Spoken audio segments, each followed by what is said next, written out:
Good morning. Shri Jaswant Singh inter college के YouTube channel में आपका स्वागत है। आज हम पढ़ेंगे क्लास 9th का सब्जेक्ट साइंस। साइंस में हमारा चैप्टर रहेगा हमारे आसपास के पदार्थ। चैप्टर नंबर 1 है हमारा हमारे आसपास के पदार्थ। इसके बारे में बता दूं मैं तुम्हें कि इसके बारे में पहले भी जान चुके हैं। इससे पहले भी हम एक पढ़ चुके हैं। इसमें थोड़ा सा जो हम पढ़े हैं वो पढ़े हैं पदार्थ की डेफिनेशन पढ़ चुके हैं, पदार्थ के प्रकार पढ़ चुके हैं। ठीक है, ये दोनों चीजें हम पढ़ चुके हैं। इसके बाद आगे हम पढ़ेंगे पदार्थ का अवस्था परिवर्तन। जो न्यू टॉपिक रहेगा हमारा वो रहेगा पदार्थ का अवस्था परिवर्तन। तो अभी अपनी कॉपी और अपने पेन अपने पास रखें और बताएं।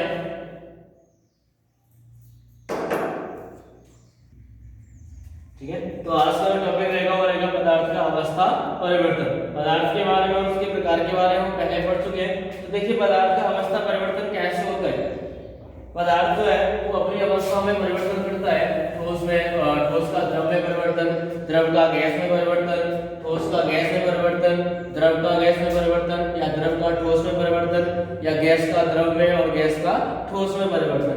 जो सारे परिवर्तन होते हैं, जो ठोस द्रव गैस तीन अवस्थाएं होती हैं पदार्थ की, ठोस द्रव और गैस, इन तीनों का आपस में कैसे एक दूसरे में परिवर्तन होता है। तो उसके लिए कुछ चीजें हैं कि कैसे कैसे परिवर्तन होता है उसके बारे में हम जानेंगे। तो इसमें क्या लिख लीजिए, देखिए ताप या दाब के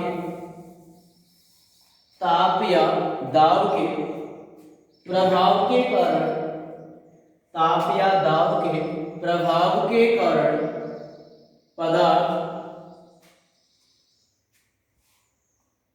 पदार्थ की एक अवस्था से दूसरी अवस्था में, एक अवस्था से दूसरी अवस्था में परिवर्तन की प्रक्रिया को पदार्थ का अवस्था परिवर्तन कहते हैं।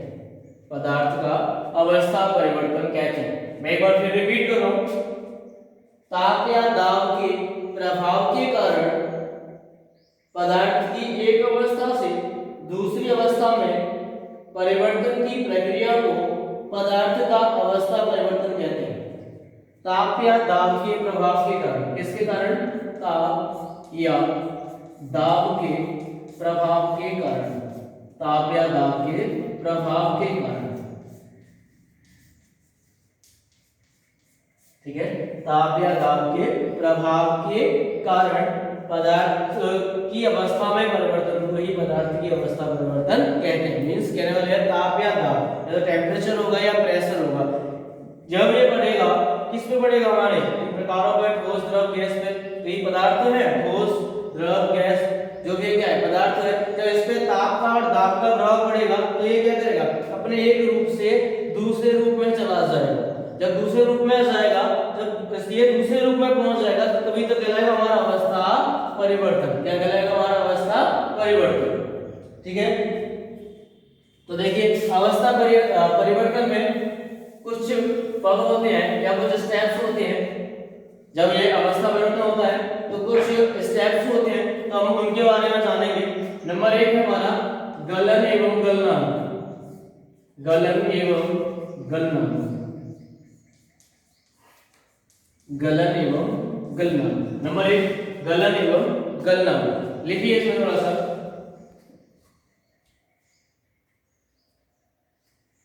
ठोस के, किसके? ठोस के द्रव में परिवर्तन होने की क्रिया, ठोस के द्रव में परिवर्तन होने की क्रिया गलन कहलाती है। ठोस के द्रव में परिवर्तन होने की क्रिया गलन कहलाती है।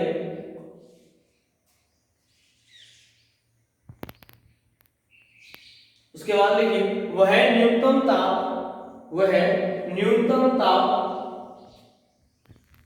जिस पर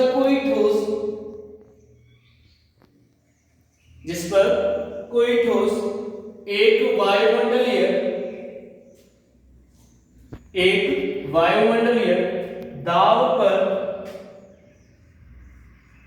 जिस पर कोई ठोस एक वायुमंडलीय दाब पर द्रव में परिवर्तित हो जाता है या द्रव में परिवर्तित होता है, वह ताप उसका गलनांक कहलाता है।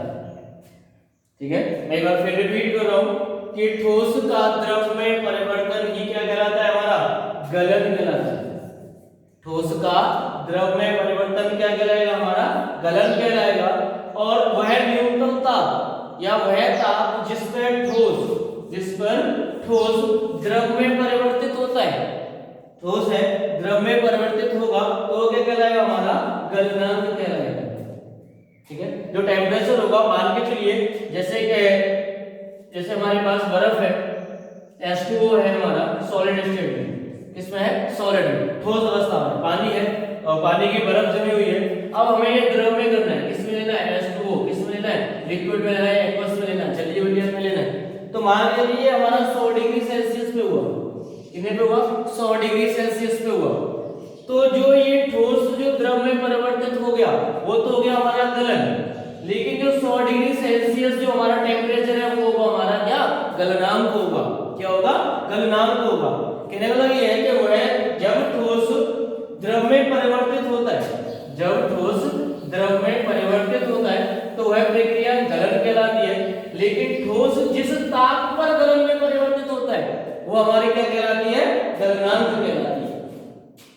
ठीक है, जब ठोस, यहां पे देखिए एक बार, ठोस जब द्रव में परिवर्तित, ठोस का द्रव में परिवर्तित होना क्या कहलाता है, गलन कहलाता है। ठीक है, हम चाहे तो सारी की सारी चीजें इससे भी क्लियर कर सकते हैं। ठीक है, लेकिन ये आपको बनाना है, जब मैं बोल दूं तब बना लेना इसको। नंबर सेकंड पॉइंट है हमारा, नंबर सेकंड पॉइंट, हिमीकरण एवं हिमांकन। हिमीकरण एवं हिमांकन लिखिए, नंबर सेकंड पॉइंट, हिमीकरण एवं हिमांकन।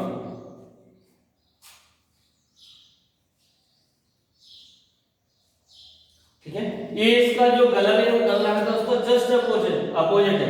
उसमें क्या हुआ था, गलन में ठोस द्रव में हुआ था, यहाँ पे क्या होगा कि द्रव ठोस में होगा, किसमें परिवर्तित होगा, ठोस में। तो लिखिए, द्रव का ठोस में परिवर्तन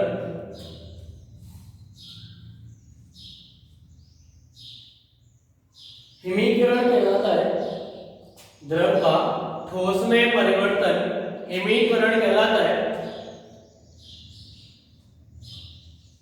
एवं वह निश्चित ताप जिस पर यह प्रक्रिया होती है हिमांक कहलाता है। क्या कहलाता है, हिमांक कहलाता है। द्रव का ठोस में परिवर्तन हिमीकरण कहलाएगा, लेकिन वह निश्चित ताप जिस पे यह क्रिया होगी तो क्या होगा, क्या कहलाएगा, हमारा हिमांक कहलाएगा। देखिए, अगर वापस आओगे, द्रव का ठोस में परिवर्तन हिमीकरण से फ्रीजिंग, तो फ्रीज होने क्या होता है, जमना। ठीक है, जब द्रव को हम किसी ताप पर जमाएंगे, धीरे धीरे ठंडा करेंगे किसी द्रव को, तो क्या होगा, वो ठोस अवस्था में आने लग जाएगा। तो ठोस अवस्था में आएगा तो उसको क्या कहते हैं, हिमीकरण।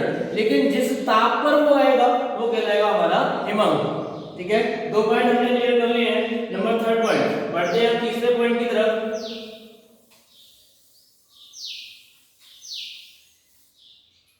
नंबर थर्ड पॉइंट है हमारा क्वथन एवं क्वथनांक या वाष्पन।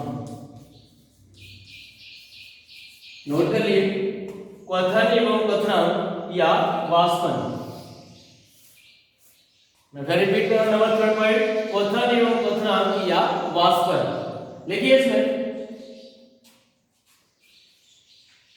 द्रव को गर्म करने पर उसका ताप बढ़ने लगता है। द्रव को गर्म करने पर उसका ताप बढ़ने लगता है। निरंतर गर्म करने पर एक ऐसी स्थिति आती है कि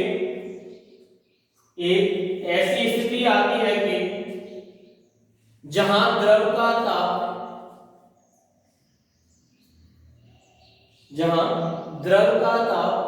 स्थिर हो जाता है, इस स्थिर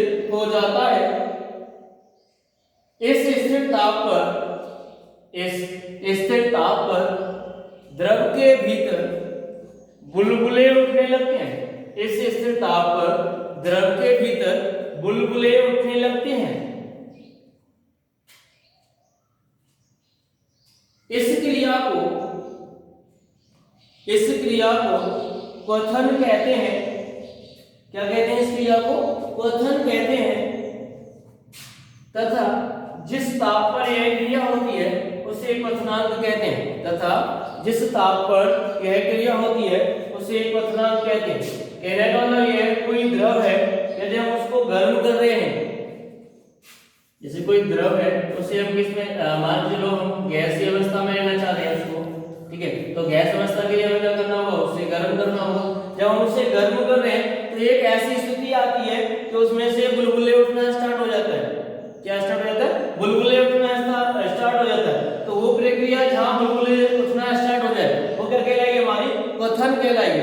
लेकिन जिस ताप पर स्टार्ट होंगे वो कहलाएगा हमारा क्वथनांक। ठीक है, क्वथनांक कहलाता है। तो आगे लिखिए इसी में, वह प्रक्रिया जिसमें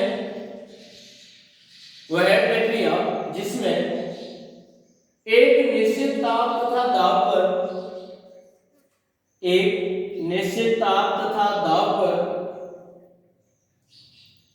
द्रव अवस्था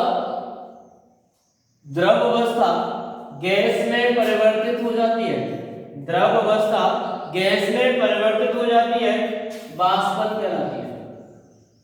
वाष्पन कहलाती है। मैं फिर रिपीट कर रहा हूं एक बार। वह प्रक्रिया जिसमें एक निश्चित ताप तथा दाब पर द्रव अवस्था गैस में परिवर्तित हो जाती है, वाष्पन कहलाती है। ठीक है, यहां भी समझ लीजिए इसको। द्रव है, जब उसको हम गर्म करेंगे, गैस की तरफ ले जाएंगे तो क्या होगा? द्रव अवस्था गैस में परिवर्तित होने लगेगी या हो जाएगी तो क्या होगा? वाष्पन होगा। ठीक है, नंबर 4 पॉइंट हमारा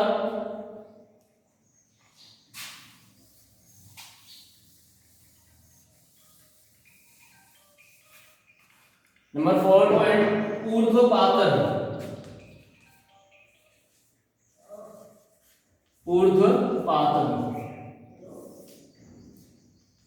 नंबर 4 पॉइंट है हमारा ऊर्ध्वपातन। इसको समझते हैं, चलिए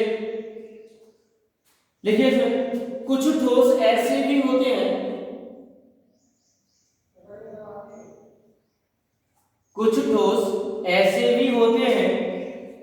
जो गर्म करने पर सीधे वाष्प अवस्था में चले जाते हैं।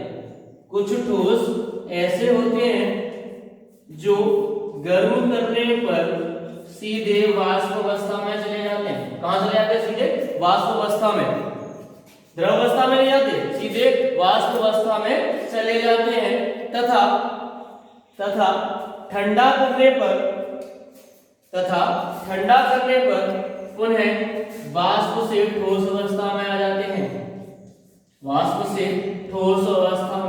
हैं। कुछ ठोस ऐसे होते हैं जो गर्म करने पर सीधे कहां जाते हैं? वाष्प अवस्था में जाते हैं। और जब उन्हें ठंडा किया जाता है तो सीधे वाष्प से ठोस अवस्था में आते हैं। द्रव अवस्था में ना तो गर्म करने पर आते हैं और ना ही ठंडा करने पर आते हैं। तो ऐसे पदार्थ ऊर्ध्वपातज कहलाते हैं। क्या कहलाते हैं? ऊर्ध्वपातज। ठीक है, ऐसे पदार्थ ऊर्ध्वपातज कहलाते हैं तथा यह प्रक्रिया ऊर्ध्वपातन कहलाती है। कहने का मतलब यह है कि ठोस का सीधा वाष्प में परिवर्तन क्या कहलाएगा? हमारा ऊर्ध्वपातन कहलाएगा। लेकिन कोई पदार्थ है जो ठोस से सीधा वाष्प में परिवर्तित हो रहा है तो वो पदार्थ क्या कहलाएगा? हमारा ऊर्ध्वपातज। देखिए जैसे कपूर, फॉर एग्जाम्पल जैसे कपूर, अमोनियम क्लोराइड, क्लोराइड और ठोस आयोडीन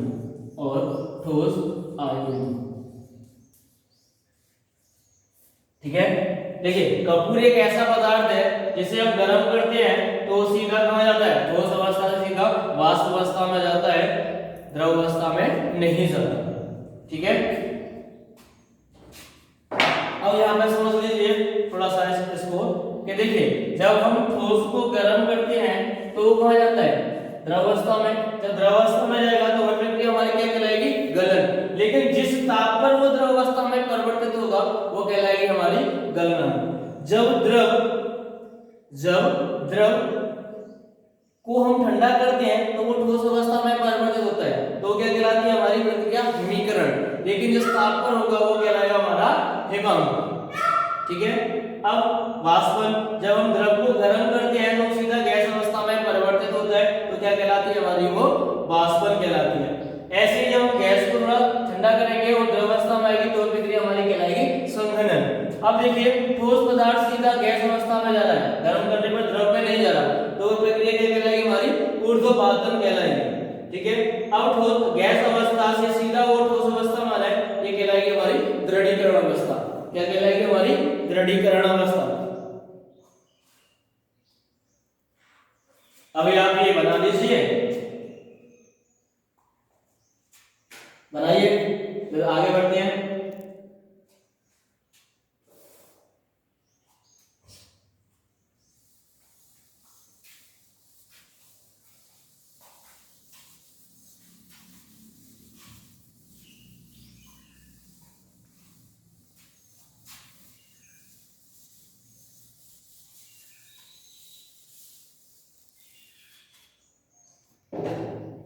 चलिए अभी लेते हैं हम नेक्स्ट टॉपिक हमारा वाष्पीकरण। नेक्स्ट टॉपिक रहेगा हमारा वाष्पीकरण।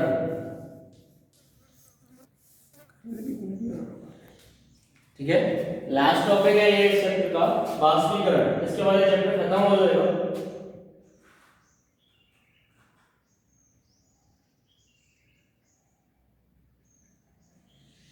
लिखिए इसमें वाष्पीकरण में क्वथनांक से नीचे, क्वथनांक से नीचे, क्वथनांक से नीचे किसी भी ताप पर, किसी भी ताप पर द्रव की सतह से, द्रव की सतह से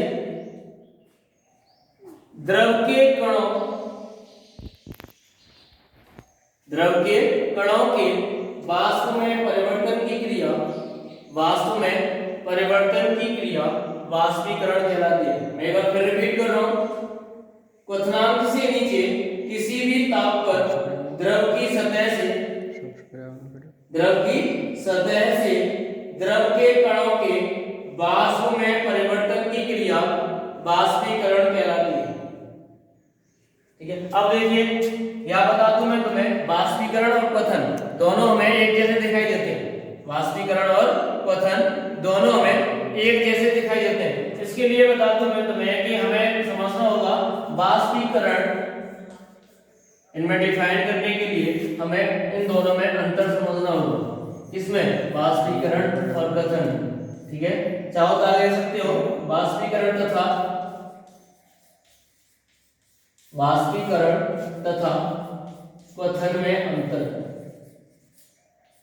तथा क्वथन में अंतर। वाष्पीकरण तथा क्वथन में अंतर। देखिए नंबर फर्स्ट, वाष्पीकरण जो होता है वो किसी द्रव की सतह पर ही होता है, किसी द्रव की सतह पर होता है। वाष्पीकरण द्रव की सतह पर होता है। ठीक है, वाष्पीकरण जो है वो हमारा द्रव की सतह पर होता है, लेकिन जो क्वथन होता है वो हमारा संपूर्ण द्रव में होता है। क्वथन हमारा संपूर्ण द्रव में होता है, संपूर्ण द्रव में होता है। देखिए वाष्पीकरण कहाँ होगा, सिर्फ द्रव की सतह पर होगा, ऊपर ऊपर होगा बस। ठीक है। लेकिन क्वथन का होता है संपूर्ण द्रव में होता है। मैंने बताया था क्वथन जब हम उसको गर्म करते हैं धीरे धीरे तो क्या होता है वहां उसमें बुलबुले उठने लग जाते हैं। तो क्वथन का होता है पूरे द्रव में होता है, ठीक है। नंबर सेकंड कि वाष्पन की क्रिया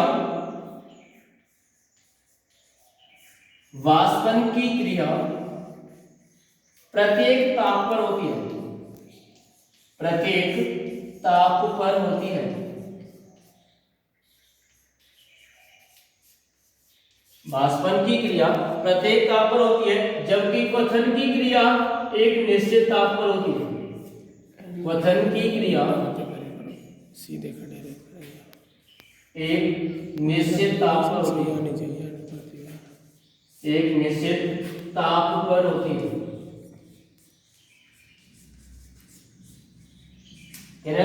किसी भी ताप पे यदि हम किसी को भी गर्म करें किसी पदार्थ को तो वाष्पन तो होगा ही होगा, लेकिन क्वथन एक निश्चित ताप पर ही होगा। नंबर थर्ड पॉइंट ये बताता हूं मैं तुम्हें कि वाष्पन जो है, वाष्पन एक मंद प्रक्रिया है, एक मंद प्रक्रिया है। कैसी प्रक्रिया है? मंद मीन्स धीरे धीरे होती है। लेकिन जो क्वथन होता है, क्वथन एक तीव्र प्रक्रिया है, तीव्र प्रक्रिया है। मतलब ये है कि वाष्पन धीरे धीरे होता है लेकिन क्वथन बहुत तीव्र गति से होता है, एक बार में ही हो जाता है, ठीक है। नेक्स्ट है हमारा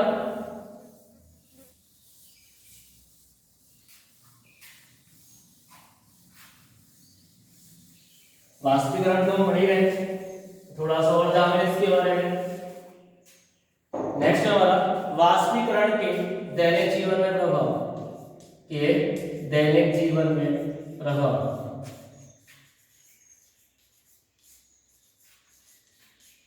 दैनिक जीवन में प्रभाव देखिए, दैनिक जीवन में क्या क्या प्रभाव पड़ते हैं वाष्पीकरण से, और कौन से ऐसे उदाहरण हैं जिन्हें हम देखते हैं और देखते तो हैं लेकिन समझने की कोशिश नहीं करते, तो आज से समझने की कोशिश भी करेंगे।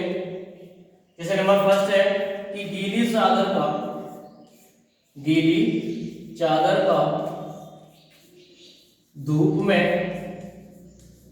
जल्दी सूख जाना, जल्दी सूख जाना, ठीक है। गीली चादर का धूप में जल्दी सूख जाना, ये किसका एक कारण है? वाष्पीकरण का ही एक उदाहरण है, ठीक है। वो कैसे कि जब गीली चादर को धूप में हम फैलाते हैं तो ताप एवं पृष्ठीय क्षेत्रफल बढ़ने लगता है। क्या? जो ताप है और उसका जो पृष्ठीय क्षेत्रफल है, ताप और पृष्ठीय क्षेत्रफल बढ़ने लगता है। यही कारण है जब ताप और पृष्ठीय क्षेत्रफल बढ़ता है तो वो चादर जो है वो जल्दी से सूख जाती है, ठीक है। नंबर सेकंड है हमारा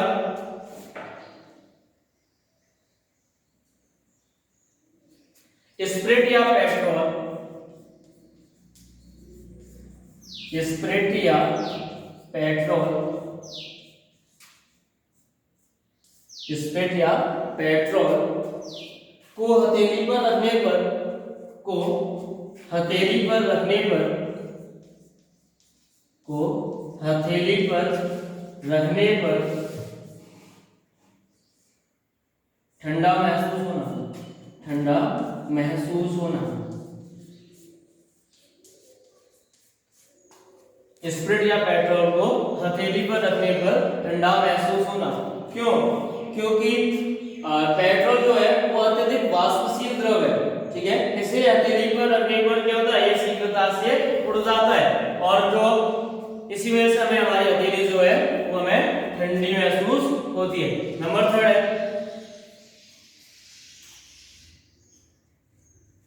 गर्मी में सूती कपड़े पहनने से, गर्मी में सूती कपड़े पहनने से वाष्पशीलता के कारण, वाष्पशीलता के कारण वाष्पशीलता के कारण शीतलता का अनुभव होना, शीतलता का अनुभव होना। बहुत सारे एग्जांपल है इसमें, लेकिन यहाँ पे हम सिर्फ 3 के बारे में पढ़ेंगे। नंबर फर्स्ट है हमारा गीली चादर का धूप में जल्दी सूख जाना। नंबर सेकंड, स्पिरिट या पेट्रोल को हथेली पर रखने पर ठंडा महसूस होना, हथेली पर रखने पर ठंडा महसूस होना। नंबर थर्ड है हमारा गर्मी में सूती कपड़े पहनने से वाष्पशीलता के कारण शीतलता का अनुभव होना। क्यों? क्योंकि ये सूती कपड़े जो होते हैं हमारे, वो पसीने को सोख लेते हैं। क्या करते हैं? पसीने को सोख लेते हैं, इसलिए हमें किसका अनुभव होता है? शीतलता का हमें अनुभव होता है। ठीक है, तो हमारा चैप्टर नंबर फर्स्ट हमारे आसपास के पदार्थ यहाँ पे समाप्त होता है। नेक्स्ट क्लास में आएगा आपका चैप्टर नंबर सेकंड। बता दूं मैं आपको, ये चैप्टर आपको अपनी कॉपी में बनाना है, और जब स्कूल को विद्यालय खुलते हैं और आप विद्यालय आते हो तो ये आपको चेक किया जाएगा, और जो होमवर्क आपको दिया गया है वो आपको करना है। और तब तक के लिए थैंक्स।